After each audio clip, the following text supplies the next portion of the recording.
لیاقت علی خان پر قاتلانہ حملہ پنجاب میں ہوا۔ ذوالفقار علی بھٹو صاحب کی پھانسی پنجاب میں ہوئی۔ بے نظیر بھٹو پر قاتلانہ حملہ پنجاب میں ہوا، اور اب عمران خان صاحب پر قاتلانہ حملہ بھی پنجاب میں ہوا۔ اور دہشت گرد پختون ہے۔ پاکستان کے 4 وزرائے اعظم پنجاب میں مارے گئے، مگر وہاں کوئی سرچ آپریشن نہیں ہوا۔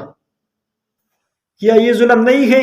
ہم کسی دوسرے ملک سے آئے ہوئے ہیں کہ ہر روز ہمیں بے عزت کیا جاتا ہے، بے گھر کیا جاتا ہے۔ ملک کے 4 وزرائے اعظم پر قاتلانہ حملے پنجاب میں کیے جاتے ہیں، اور دہشت گرد کا نام ہمیں دیا جاتا ہے۔ کیا یہ سوچنے کی بات نہیں ہے؟ سرچ آپریشن کی ضرورت تو پنجاب میں ہے۔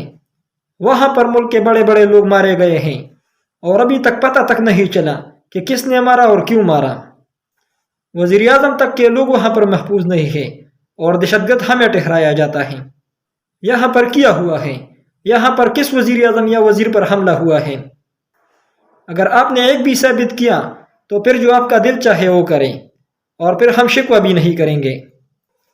یہ تو ظلم ہے یار، مرتا بھی میں ہوں اور دہشت گرد کا نام بھی مجھے دیا جاتا ہے۔ بس ہم نے بہت صبر کیا، اب ہم اور خاموش نہیں رکھ سکتے، اب ہم جواب دیں گے۔ یہ ملک جتنا تمہارا ہے اتنا ہمارا بھی ہے۔ اس کی آزادی میں ہم نے بھی خون بہایا ہے، آپ سے زیادہ بہایا ہے۔ آپ ہمارے ساتھ سوتیلوں جیسا سلوک کرتے ہیں۔ یہ صرف آپ لوگوں کا ملک ہے، نہ تو ہمارا ہے، نہ بلوچوں کا ہے، اور نہ سندھیوں کا ہے۔ یہ سب دہشت گرد ہے، مگر آپ محب وطن ہیں۔ افسوس کی بات ہے۔